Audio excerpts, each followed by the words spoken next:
ça y est, je suis fatiguée du ministère des enfants, là. Toi, tu es toujours fatigué, toi, dès que tu te lèves le matin déjà. Mais non, mais t'exagères. Non mais Tu j'exagère. sais, j'ai plus envie de m'occuper de l'école du dimanche. Parce que franchement, les enfants, ils commencent à me gaver. Je suis fatiguée de leur donner C'est des comme ça que enseignements. tu parles des enfants, toi. Non, mais je suis sincère avec toi, Saïd. Bah dis donc, ta Je commence à sincérité être gavée de m'exaspère, faire hein. cette chose. Moi, j'ai envie de faire autre chose dans l'église. Quoi? Tu as coulé douce? Non, non, attends. C'est pas ce que j'ai Fatima, dit. il faut arrêter de croire que les enfants, c'est secondaire.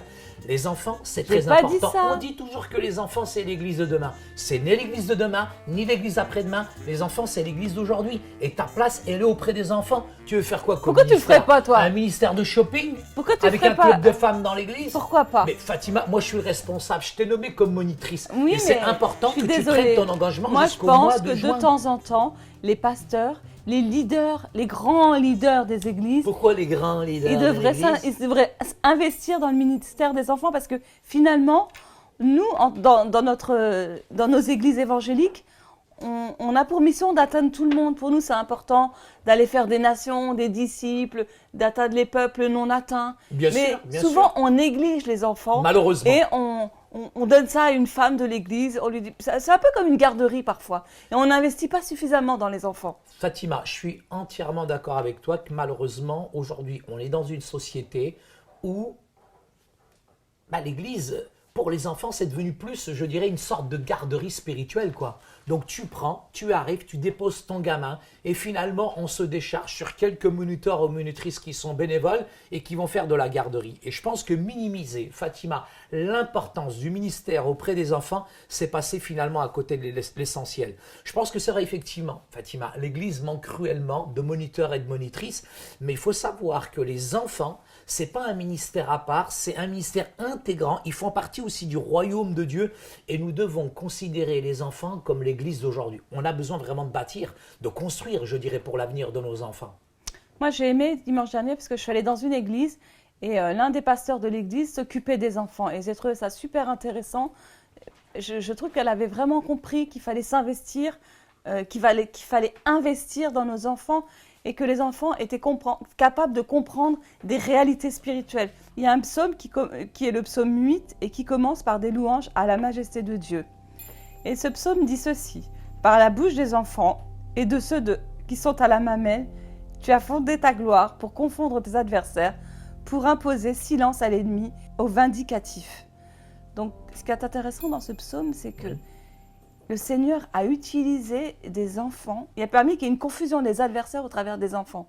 Et nous, on ne pense pas à ça finalement.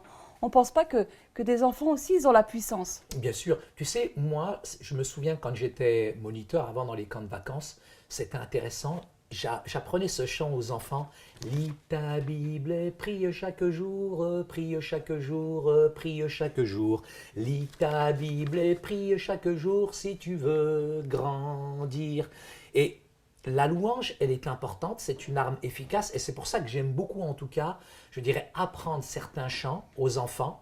Et ces chants qu'ils vont interpréter vont favoriser l'apprentissage aussi, Fatima, de certains textes bibliques. C'est très difficile, je dirais, de faire assimiler la Bible aux enfants. Mais le fait de leur faire apprendre, je dirais, à travers quelques chants, c'est quelque chose d'extraordinaire. Et effectivement, Fatima, je suis d'accord avec ce texte biblique, c'est important.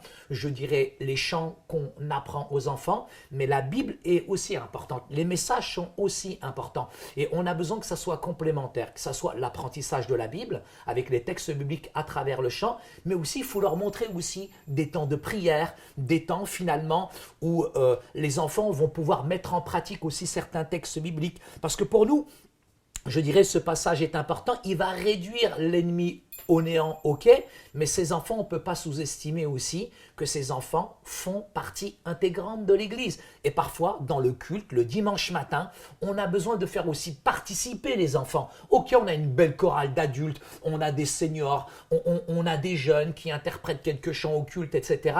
Mais les enfants ont une part hyper importante. Et ce que je voudrais te dire, c'est que j'ai été énormément touché. Tu sais, Fatima, j'ai visité dernièrement un pays en Afrique du Nord. Et j'étais en admiration face à ces enfants. Ils avaient peu de moyens, mais ils ont récupéré des boîtes de conserve, des peaux de mouton. Ils ont fait des instruments eux-mêmes. Et c'était une chorale d'enfants. Et on a loué le Seigneur pendant 1 heure, 2 heures. J'aurais bien voulu voir ça. Passer. Franchement, Fatima, j'ai pas vu le temps passer. Il y avait un tel esprit, un tel enthousiasme. Et j'ai envie de te dire, excuse-moi d'utiliser l'expression, ils étaient tellement habités du Saint-Esprit. Ils étaient tellement habités de Dieu. C'était vraiment fort. Et j'ai vu à travers cette louange, la louange qu'ils ont fait, un encouragement. Les gens étaient fortifiés. Les gens étaient vraiment contents. Donc, on ne doit pas sous-estimer la puissance de la louange qui sort de la bouche des enfants. C'est une arme efficace contre l'ennemi. Effectivement, on ne doit pas sous-estimer ça. Ça paraît enfantin, ça paraît gnangnan, mais je suis désolé, les enfants ont une place importante aujourd'hui dans nos églises. Je pense qu'on méconnaît ce ministère. On le met de côté parce qu'on est toujours accaparé finalement par le monde adulte, mais ces enfants peuvent être véritablement une puissance. C'est pour ça qu'on a besoin de les former, c'est pour ça qu'on a besoin vraiment qu'ils puissent s'accaparer, je dirais, les vérités fondamentales qu'il y a aussi dans les Écritures. Et pour enseigner aux enfants, je dirais, à aimer Dieu, rien de tel, je dirais, que d'avoir d'abord des moniteurs, des monitrices, des adultes qui aiment Dieu. Et c'est en contaminant, je dirais, ces enfants-là, qu'on va voir vraiment la puissance de Dieu se développer. Alors, on ne peut pas, Fatima, non plus toujours se décharger sur les parents, et les parents ne peuvent pas toujours se décharger uniquement sur les moniteurs. Je pense que c'est un travail complémentaire, et ce travail-là, il sera efficace que si véritablement nous avons une véritable vision du travail auprès des enfants. Et je pense que on devrait faire une formation dans notre église pour pallier à ce problème du manque de moniteurs, Fatima. Moi, je pense qu'aussi, un sujet d'inquiétude, c'est que souvent, on a peur que nos enfants, en grandissant, ils quittent l'église. Et c'est vrai que, quelquefois, je m'aperçois qu'on fait des erreurs, finalement, parce que si on les amène juste à l'église pour qu'ils aillent à l'école du dimanche, et ensuite qu'ils soient dans un club de jeunes qui ne comprennent pas réellement les réalités spirituelles, il y a peu de chances qu'en grandissant, ils aient encore envie de continuer à aller à l'église. Et c'est vrai que si vraiment ils étaient acteurs dans le culte, peut-être qu'ils auraient envie de continuer à aller à l'église en grandissant. Il est essentiel, Fatima, de la même manière qu'on s'adresse, je dirais, aux adultes et aux jeunes, puisqu'il y a des réunions de jeunesse, il y a des réunions pour adultes, il faut qu'on s'adresse de la même manière aux enfants pour qu'ils puissent connaître Dieu. Et s'ils connaissent véritablement Dieu, c'est l'Église en devenir. Et c'est dès le départ, dès le début. Il ne faut pas attendre qu'ils soient ados, qu'ils aient intégré le groupe, je dirais, de jeunesse pour leur enseigner cette parole. Et je pense qu'il y a une part importante de notre part, et l'ennemi le sait très bien. C'est pour ça que parfois, malheureusement, on sous-estime ce travail-là. Et je pense que c'est d'une grande importance dans l'enseignement qu'on donne, dans l'essentiel du disciple, de conscientiser, je dirais, nos amis auditeurs, afin véritablement qu'ils se consacrent à ce ministère auprès des enfants. Tu sais, je connais une dame qui est en Afrique, au Mozambique. Elle touche aujourd'hui des milliers d'enfants. Et quand ces enfants se rassemblent pour prier, je t'assure que c'est meilleur que l'univers adulte. On voit une force extraordinaire qui se dégage des enfants. On va résumer tout ce qu'on a dit, et on a dit que les enfants de nos églises sont une population souvent sous-estimée. Le Seigneur se sert des louanges des plus petits pour faire taire l'ennemi. Il se sert des faibles pour vaincre les forts. Cela nous montre l'importance de bien former nos enfants dans la voie des Écritures.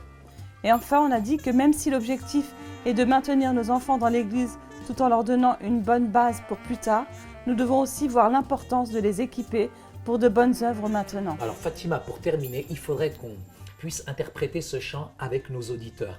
Tu vas l'interpréter avec moi. Lis ta Bible et prie chaque jour, prie chaque jour, prie chaque jour. Lis ta Bible et prie chaque jour si tu veux grandir. Mais il faudrait quand même qu'on évolue dans les chants si on veut les faire grandir. Bien sûr, ben vas-y, qu'est-ce que tu as proposé? Mais écoute, j'allais voir Patrick, je vais lui demander de nous composer un chant un peu plus rock'n'roll un peu plus pour cette génération. Un peu plus rythmé. Mais en tout cas, un grand merci à ceux qui nous ont suivis sur l'essentiel du disciple et prenez soin des enfants et des adolescents. Merci.